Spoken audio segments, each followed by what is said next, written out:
Plusieurs équipes d'architectes arrivent au Golden Gate Park pour présenter des maquettes détaillées du nouveau muséum.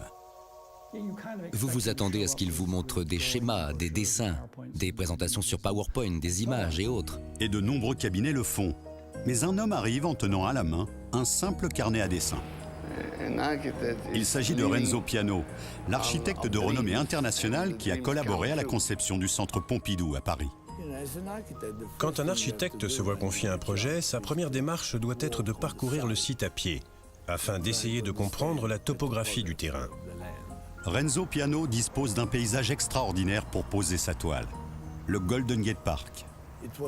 J'ai immédiatement compris que cet espace situé au cœur du Golden Gate Park avait un potentiel immense pour le projet de construction d'un muséum d'histoire naturelle. Tant et si bien que la première idée qui a émergé était de construire un toit ressemblant à un arpent de parc qu'on aurait découpé et soulevé. Au fil de sa promenade dans le parc, l'architecte ne tarde pas à trouver des idées. Mais tout ce qu'il a à proposer est un simple schéma. En voyant les premières esquisses de Renzo, j'avais du mal à me faire une idée de la difficulté et de l'envergure de son projet. Le dessin est à la fois simple et élégant, mais en regardant de plus près, on s'aperçoit que le bâtiment est très complexe.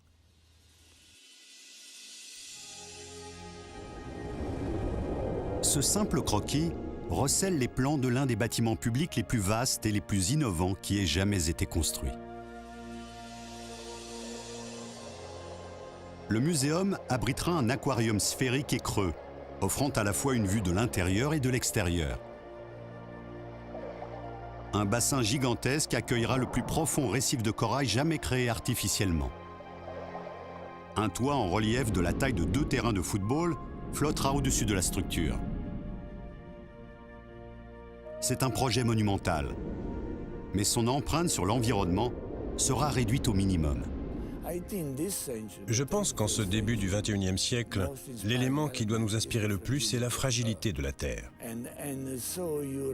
On comprend aujourd'hui qu'il est important de construire des bâtiments qui respectent davantage l'environnement. Ce n'est pas moraliste.